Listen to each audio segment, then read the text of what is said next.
21세기 현대 유럽의 한 구석에서 딸의 결혼을 두고 가족들이 공개적으로 가격을 흥정하는 시장이 존재한다면 믿으시겠습니까? 아마 여러분의 머릿속에는 어둡고 거래적인 장면이 떠오를 겁니다. 마치 가축처럼 전시된 젊은 여성들, 야만적인 과거 시대의 잔재 속에서 그들의 미래가 현금으로 거래되는 모습 말이죠. 여러분이 들어봤을 법한 이야기도 바로 그런 식으로 묘사합니다. 순전히 상업적인 교환, 대놓고 벌어지는 부끄러운 관습이라고 말이죠. 하지만 만약 이 충격적인 이미지가 훨씬 더 깊고 복잡한 진실의 일부에 불과하다면 어떨까요? 외부인들이 쉽게 비난하는 이 논란의 행사가 단순히 신부를 파는 이야기가 아니라 복잡하고 절박하며 놀라울 정도로 생생한 문화적 생존의 이야기라면 어떨까요? 이 현상을 제대로 이해하기 위해 천년의 역사와 잔혹한 박해의 유산, 그리고 땅 없는 민족에 꺾이지 않는 자부심을 먼저 파헤쳐야 한다면 어떨까요? 여러분이 알고 있는 것은 잠시 잊어주십시오. 오늘 우리는 단지 한 장소를 방문하는 것이 아닙니다. 유럽에서 가장 오해받는 공동체 중 하나의 층층이 쌓인 껍질을 벗겨내고 불가리아 신부 시장의 이면에 뛰고 있는 인간의 심장을 찾아 떠날 것입니다. 음악과 활기로 가득한 스타라 자고라의 들판에 발을 딛기 전에 우리는 먼저 시간을 거슬러 아주 먼 동쪽으로 여행을 떠나야 합니다. 이 이야기의 중심에 있는 사람들은 로마니입니다. 그리고 그들을 이해하기 위한 첫걸음은 우리가 가장 잘 아는 이름인 집시라는 단어를 잇는 것입니다. 이 단어 자체가 이 모든 이야기가 오해로 가득 차 있다는 첫 번째 단서입니다. 이 단어는 중세 유럽의 거대한 착각에서 태어났습니다. 피부가 검은 이 신비로운 여행자들이 이집트에서 왔을 것이라는 잘못된 추측이었죠. 하지만 그 이름은 굳어졌고 수세기에 걸쳐 유독한 고정관념으로 뒤덮였습니다. 유럽의 민담과 문학에서 집시는 전형적인 캐릭터가 되었습니다. 당신을 속이려는 교활한 점쟁이, 야만적인 눈빛의 아이 유괴범, 정직한 노동을 할 수 없는 뿌리 없는 방랑자. 그 이름 자체가 편견의 감옥이 된 것입니다. 그들 스스로는 롬, 즉 사람, 또는 남편을 의미하는 자신들의 단어에서 파생된 로마니라는 이름을 선호합니다. 그리고 그들의 언어인 로마니어는 그들의 진정한 여정을 보여주는 언어학적 보물 지도입니다. 그들의 기원 이야기를 푸는 열쇠이죠. 귀 기울여 들어보면 잃어버린 고향의 유령 같은 단어들을 들을 수 있습니다. 로마니어로 물은 힌디어와 마찬가지로 파니파니입니다. 숫자 1은 산스크리트어 에카에카에서 온 예크예카입니다. 코, 나크, 머리카락, 발, 눈, 야크를 뜻하는 단어들 모두 북인도의 언어들과 맥을 같이 합니다. 이는 우연이 아닙니다. 수십 년간 언어학자들이 이 길을 추적했고 최근 유전학 연구가 모든 의심을 넘어 이를 확증했습니다. 로마니 민족은 1500여 년 전 북인도의 펀자브 지역에서 길고 느린 대이동을 시작했습니다. 그들은 왜 떠났을까요? 역사는 명쾌한 단 하나의 답을 주지 않습니다. 몇 가지 설득력 있는 이론이 있습니다. 하나는 그들이 낮은 카스트 계급의 떠돌이, 악사나 예능인 집단인 돔돔 출신이라는 설입니다. 페르시아와 비잔틴 제국의 궁정에서 이국적인 인도 공연에 대한 취향이 생겨나면서 이 집단들이 서쪽으로 이동하며 후원자를 찾아다니다가 그 여정이 영구적인 이주가 되었을 수 있습니다. 더 어둡고 폭력적인 이론은 서기 천년경 인도를 뒤흔든 격동의 침략 물결을 지목합니다. 투르크 페르시아 왕조인 가즈나 제국이 펀자브 지역의 잔혹한 습격을 감행했습니다. 이 혼란 속에서 로마니의 조상들이 침략자에 맞서 싸우는 전사 계급 집단이었거나 패배의 결과로 서쪽으로 끌려간 노예 포로였을 가능성이 있습니다. 계기가 무엇이었든 이 대이동은 영원한 디아스포라의 시작을 알렸습니다. 그들은 페르시아, 비잔틴 제국을 거쳐 발칸반도로 이동했고 마치 바람에 날리는 강인한 식물의 씨앗처럼 유럽 대륙 전역으로 퍼져나갔습니다. 그리고 여기서 우리는 로마니 민족의 근본적인 역설을 발견합니다. 그들은 1000년 동안 다른 민족들 사이에서 살았지만 거의 한 번도 그들의 일부가 된 적이 없었습니다. 그들은 자신들의 문화를 소중하고 보이지 않는 화물처럼 운반했습니다. 장로들이 판결하는 불문법인 크리스케리스가 그들의 공동체를 다스렸고 마리메로 알려진 복잡한 정결과 부정의 규칙이 음식 준비 방식부터 남녀 간의 교류까지 모든 것을 지시했습니다. 그들의 맹렬한 충성심은 왕이나 국가가 아닌 확장된 가족 공동체인 빗사를 향했습니다. 그들은 지도 없는 민족이었고 그래서 그들의 문화가 그들의 영토가 되었습니다. 이 맹렬하고 폐쇄적인 정체성 보존은 그들의 궁극적인 생존 도구였습니다. 하지만 이는 끔찍한 대가를 치르게 됩니다. 그들을 독특하게 만든 바로 그것이 그들을 영원한 표적으로 만들기도 했습니다. 현대 불가리아의 한 로마니 마을이 왜 그렇게 고립되어 있는지 이해하려면 단순히 낡은 길이나 주민들의 경계심 가득한 얼굴만 봐서는 안 됩니다. 그 공간을 떠도는 과거의 유령들을 보아야 합니다. 유럽에서의 로마니의 경험은 단순한 이주의 역사가 아닙니다. 그것은 끊임없고 잔혹하며 멈추지 않았던 박해의 역사입니다. 이것이 가장 제도화되었던 곳은 훗날 현대 루마니아의 핵심이 된 왈라키아와 몰다비아 공국이었습니다.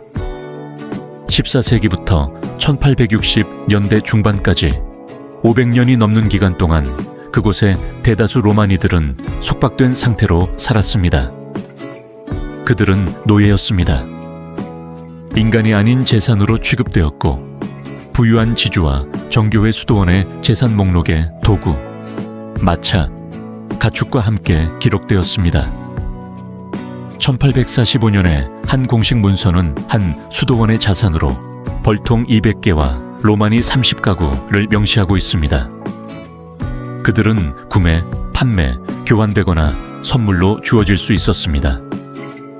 가족들은 체계적으로 찢어졌고 아이들은 어머니에게서 팔려나갔으며 남편은 아내와 헤어져야 했습니다. 모든 것이 주인의 변덕에 달려 있었죠. 이 잔혹한 노예제의 역사는 미국 남북전쟁 즈음에야 끝났지만 그것이 남긴 사회적 낙인은 지워지지 않았고 로마니들을 사회계층의 가장 밑바닥에 고정시켰습니다. 하지만 가장 어두운 장은 아직 오지 않았습니다. 세상은 홀로코스트를 600만 유대인의 체계적인 학살로 기억하지만 우리는 종종 그 다른 주요 희생자들을 잊습니다. 나치는 로마니 학살에 대해 자신들만의 소름 끼치도록 관료적인 이름을 붙였습니다. 로마니어로 삼켜버림을 의미하는 포라이모스 포란못입니다. 뒤틀린 인종적 순수성 이데올로기에 사로잡힌 나치와 유럽 전역의 협력자들은 소름 끼치는 효율성으로 로마니 민족을 사냥하고 박해하고 불임시키고 학살했습니다. 방법은 다양하고 끔찍했습니다.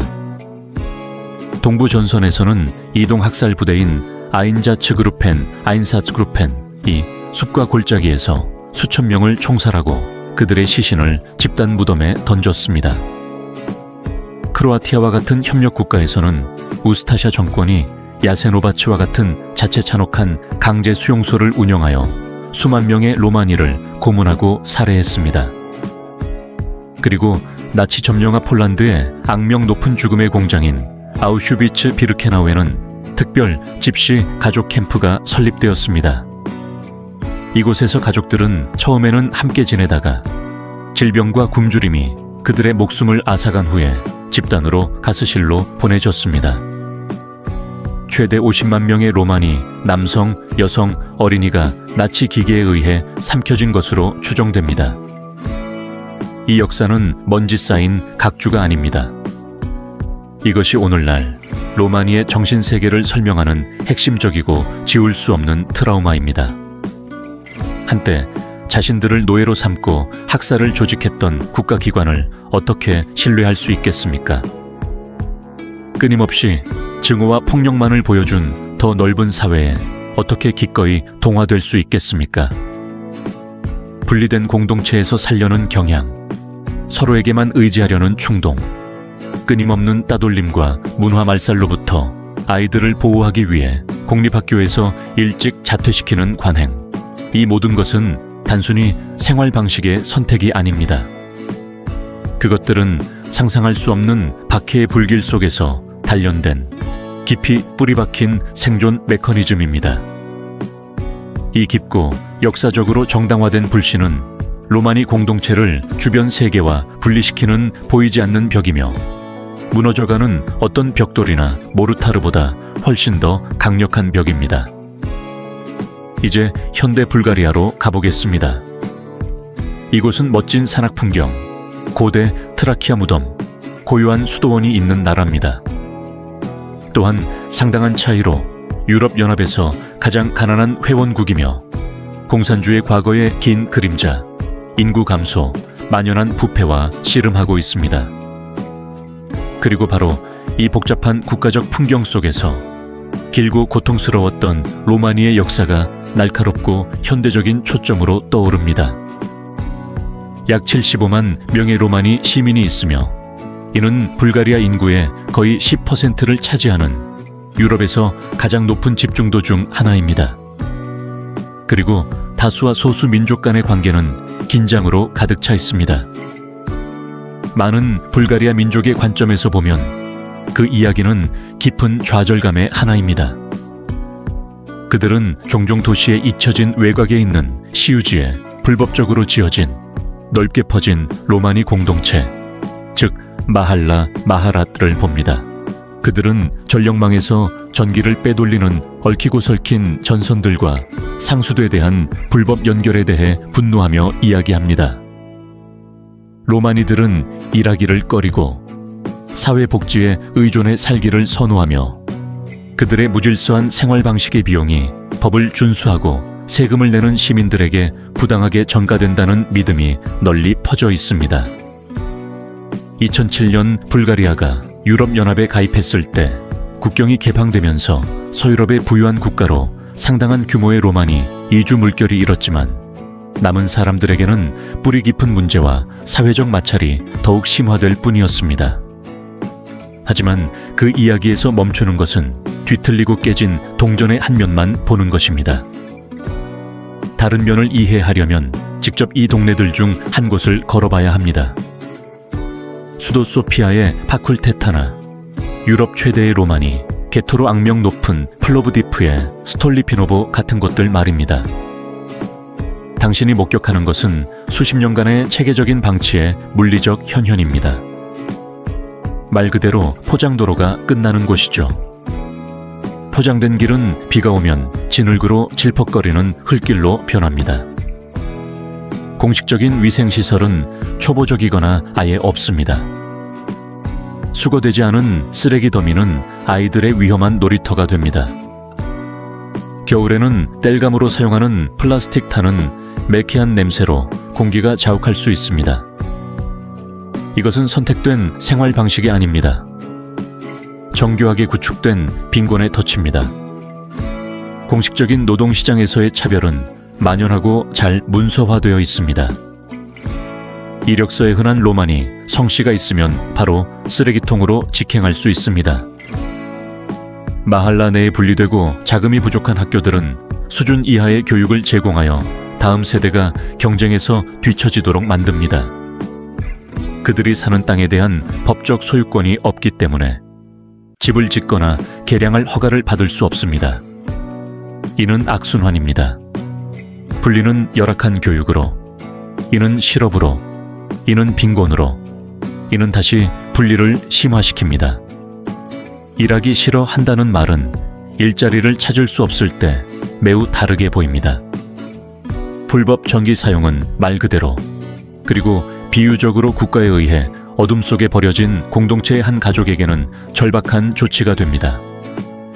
바로 이 빈곤, 상호 불신, 그리고 깊은 방치의 도가니 속에서 세계에서 가장 기이한 전통 중 하나가 계속해서 번성하고 있습니다. 1년에 4번 종교 축제일에 불가리아 남부 도시 스타라 자고라 외곽의 한 들판이 변모합니다. 그곳은 색채, 소리, 그리고 긴장된 에너지로 폭발합니다. 해외에서 일하는 가족들의 차들, 대부분 독일이나 영국 번호판을 단 차들이 흙먼지 날리는 길가에 줄지어 서 있습니다. 공기는 현대 발칸 축제의 사운드 트랙인 터보포크 장르인 찰가 음악에 활기차고 합성된 맥박으로 진동합니다. 즉석 가판대에서는 케밥체와 큐프테 같은 구운 고기 냄새가 풍겨 나옵니다. 하지만 주요 볼거리는 사람들입니다. 젊은 여성들은 반짝이는 스팽글 드레스, 아찔하게 높은 하이힐, 예술적 정밀함으로 공들인 화장 등 최고의 옷차림으로 작은 무리를 지어 팔짱을 끼고 거닙니다. 젊은 남성들 역시 종종 명품 트레이닝복이나 가죽 재킷을 입고 자신감 있는 모습을 보이려 애쓰며 지켜봅니다. 가족들은 더 큰 원을 이루어 모여 웃고 춤추고 몇 달 만에 만나는 친척들과 인사를 나눕니다. 이곳이 바로 유명하거나 악명 높은 신부 시장입니다. 이 시장이 모든 로마니를 위한 것이 아니라는 점을 이해하는 것이 중요합니다. 이것은 카라이치, 부족만의 배타적이고 매우 특정한 전통입니다. 그 이름 자체가 그들의 이야기를 말해줍니다. 터키어로 칼라이는 주석이나 댐납을 의미하며 칼라이드지는 역사적으로 떠돌이쿨이 세공인 계급이었습니다. 수세기 동안 그들은 불가리아 땅을 카라반으로 여행하며 정착한 마을 사람들의 냄비, 프라이팬, 솥을 수리했습니다. 이 유목 생활 방식은 그들을 필수적이면서도 동시에 타자로 만들었고 그들의 폐쇄성을 강화했습니다. 또한 젊은이들이 작고 흩어진 자신들의 공동체 내에서 만나 결혼하는 것을 거의 불가능하게 만들었죠. 그리고 칼라이드지에게 외부인, 즉 가쪼와 결혼하는 것은 상상할 수 없는 일입니다. 그래서 주요 성인 청렌의 축일에 열리는 이 모임들은 그들의 사회적, 유전적 생명선이 되었습니다. 자녀들이 적합한 짝을 찾고 그들의 문화, 전통, 혈통을 보존할 수 있는 유일한 기회였던 것입니다. 오늘날 대부분이 더 이상 유목 생활을 하지 않음에도 불구하고 이 전통은 현대 경제에 의해 급격하게 변모하여 지속되고 있습니다. 그것은 적나라하고 공개적인 협상의 장이 되었습니다. 한 젊은 남성이 부모와 함께 관심 있는 여성의 가족에게 다가갑니다. 공식적이고 정중한 대화가 시작됩니다. 서로 관심이 있으면 민감한 가격 문제가 제기됩니다. 이것이 바로 신랑 측 가족이 신부 측에 지불하는 신부 값입니다. 분명히 말해 그들의 관점에서 이것은 여성을 사는 지불이 아닙니다. 그것은 딸을 잃는 것에 대한 가족에 대한 보상이자 더 중요하게는 신랑의 재정적 안정성과 새 아내를 부양할 능력을 공개적으로 증명하는 것으로 여겨집니다. 가격은 복잡한 계산의 결과물입니다. 여성의 아름다움, 인지된 순결과 정숙함, 그리고 나이가 가장 중요합니다. 존경받는 가문의 젊은 처녀가 가장 높은 가격을 받습니다. 가격은 수천 레바에서 5만 불가리아 레바 이상까지 다양하며 이는 2만 7천 달러를 초과할 수 있습니다. 최저임금이 월 500유로 미만인 나라에서 이 금액은 인생을 바꾸는 재산입니다. 신부의 가족은 높은 가격에 엄청난 자부심을 느끼며 딸의 가치와 가문의 명예에 대한 공개적인 검증으로 자랑합니다. 이것은 배제에서 태어난 시스템이며 결혼과 부의 재분배를 위한 공동체 운영 메커니즘으로 주류 사회가 거의 다른 경제적 안전의 길을 제공하지 않은 상황에서 완전히 외부에서 작동합니다. 하지만 이 어지러운 광경의 중심에 있는 젊은이들은 어떨까요? 원래 이야기는 그들이 만족스러워 보인다고 암시할 수 있지만 만족이라는 단어는 그들이 느껴야 할 감정의 폭풍을 담기에는 너무 평온한 단어입니다. 그들의 입장이 되어봅시다. 17살 소녀 마리아를 상상해보세요. 몇 달 동안 그녀의 가족은 그녀가 오늘 입은 반짝이는 드레스와 비싼 신발을 사기 위해 모든 레바를 모았습니다. 아마도 그녀의 어머니는 추가로 청소 일을 했을지도 모릅니다. 마리아는 8학년 이후 학교를 그만두었습니다. 가족이 교육을 가치없게 여겨서가 아니라 공동체 밖의 세상을 두려워하기 때문입니다. 그들은 로마니가 아닌 아이들의 끊임없는 따돌림을 두려워합니다. 그들은 무엇보다도 그녀가 부족 외부의 소년, 즉 가조와 연애 관계를 맺게 될 위험을 두려워합니다. 이는 가문에 상상할 수 없는 수치를 가져오고 그녀를 공동체 내에서 결혼할 수 없게 만들 것입니다. 그녀의 사회생활은 가족과 가까운 이웃이라는 작고 철저하게 보호된 원 안에 있었습니다. 오늘 그녀가 시장을 걸으며 공포와 희망의 매듭이 그녀의 뱃속을 조입니다. 이것이 그녀의 데뷔이자 유일한 큰 기회입니다. 남편을 만나고 자신만의 가정을 꾸리고 미래를 보장받을 수 있는 유일하게 사회적으로 용납되는 길이죠. 그녀는 젊은 남성들과 그들 부모의 평가하는 시선을 느낍니다. 그들이 그녀의 외모, 자세, 태도를 분석하는 것을 말이죠. 그녀는 자신의 가족이 거는 엄청난 기대의 무게를 느낍니다. 그녀는 충분히 아름다운가? 누군가 좋은 제안을 할까? 높은 가격은 그녀의 가족에게 명예를, 그리고 그녀에게 더 나은, 더 안전한 삶을 줄 수 있는 남편을 약속합니다. 낮은 가격, 혹은 아무 제한도 없는 것은 공개적인 수치와 뒤처질 것이라는 끔찍한 전망을 의미합니다. 그녀가 행복할까요? 그 단어는 부적절하게 느껴집니다. 그녀는 큰 판돈이 걸린 공연의 참가자이며 그녀가 아는 유일한 시스템 안에서 최상의 결과를 바라며 자신의 역할을 수행하고 있습니다. 이제 젊은 남성 거르기를 상상해보세요.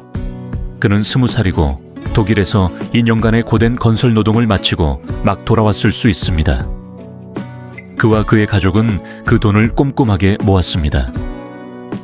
오늘 그의 목표는 단지 아내를 찾는 것이 아니라 좋은 아내를 찾는 것입니다. 아름답고 존경받는 가문 출신이며 좋은 어머니가 되어 자신의 가정에 명예를 가져다 줄 사람 말이죠. 시장은 그가 남자로서의 가치를 증명하는 무대입니다. 높은 가격을 협상하고 지불할 수 있는 능력은 그의 성공, 성숙함, 그리고 남편이자 가장이 될 준비가 되었음을 공개적으로 선언하는 것입니다. 그는 단지 신부를 사는 것이 아닙니다. 그는 인생에서 가장 중요한 사회적, 경제적 투자를 하고 있는 것입니다. 마리아와 거르기 모두에게 이것은 낭만적인 동화가 아닙니다. 그들의 미래 전체가 걸린 큰 판돈의 협상입니다. 사랑은 이 결혼의 전제 조건이 아니라 기대되는 결과입니다. 주된 기반은 존중, 안정, 그리고 부족의 연속성에 기반을 둔 가족 간의 결합입니다. 부모, 특히 아버지가 재정 협상을 주도하지만 젊은 커플에게도 목소리가 있습니다. 마리아가 구원자에게 진정한 혐오감을 느끼거나 그녀의 어머니가 나쁜 예감을 느끼면 거래는 종종 취소됩니다. 선택권이 있지만 그것은 그들 세계에 믿을 수 없을 정도로 좁고 전통의 얽매인 한계 안에서 작동하는 선택권입니다. 이 점을 다시 한번 명확히 하는 것이 절대적으로 중요합니다. 칼라이드지 신부시장은 모든 로마니 민족을 대표하지 않습니다. 이것은 광대하고 다양한 로마니 세계 내의 한 작은 부족에 매우 특수하고 수백 년 된 관습입니다. 전 세계 1200만 명이 넘는 로마니 인구 전체를 이단 하나의 선정적인 붓으로 칠하는 것은 수세기 동안 그들을 괴롭혀온 바로 그 고정관념의 죄를 반복하는 것입니다.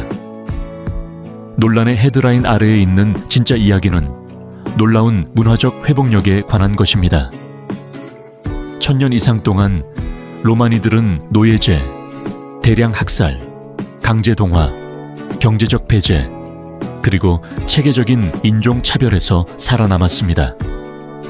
그들은 자신들의 정체성, 언어, 사회규범, 그리고 전통을 굳게 지킴으로써 그렇게 해왔습니다. 끊임없이 그들을 지우거나 이국적으로 만들려 했던 세상에서 자신들의 방식대로 계속 존재하는 것만으로도 심오하고 강력한 저항의 행위입니다. 그들의 문화는 우리가 종종 인정하지 못하는 방식으로 세상을 풍요롭게 했습니다. 로마니 바이올리니스트의 영혼을 울리는 현의 소리, 위대한 로마니 프랑스 기타리스트 장고 라인하르트가 재즈의 DNA에 주입한 복잡하고 당김음이 있는 리듬, 안달루시아의 히타노, 기타노, 덕분에 존재하는 스페인 플라멩코의 열정적이고 가슴 아픈 불꽃. 이것들은 로마니가 세계 문화에 준 선물입니다. 오늘날 유럽 전역에는 우리가 논의한 바로 그 고정관념에 맞서 싸우며 내부에서부터 이야기를 바꾸려는 로마니 의사, 정치인, 예술가, 학자들이 있습니다. 궁극적으로 스타라 자고라의 신부시장이 우리에게 보여주는 것은 로마니 역설 전체의 축소판입니다. 그것은 현대인의 시각에는 문제적이면서도 그것을 따르는 공동체에게는 매우 실용적인 전통입니다.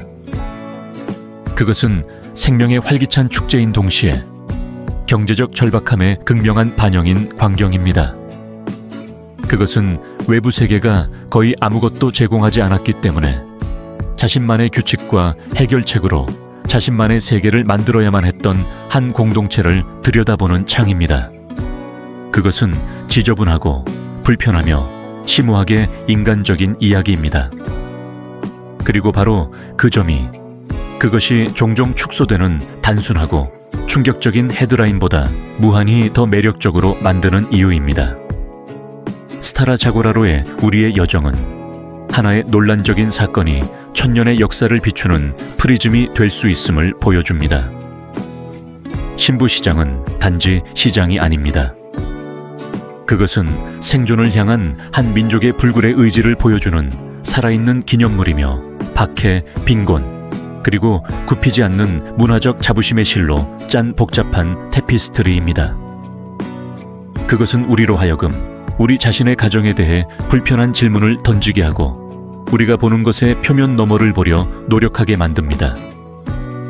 진정으로 한 장소를 이해하기 위해서는 그곳의 가장 어렵고 모순적인 이야기에 기꺼이 귀 기울여야 한다는 생생한 교훈입니다. 칼라이드지의 이야기 중 어떤 부분이 여러분을 가장 놀라게 했습니까?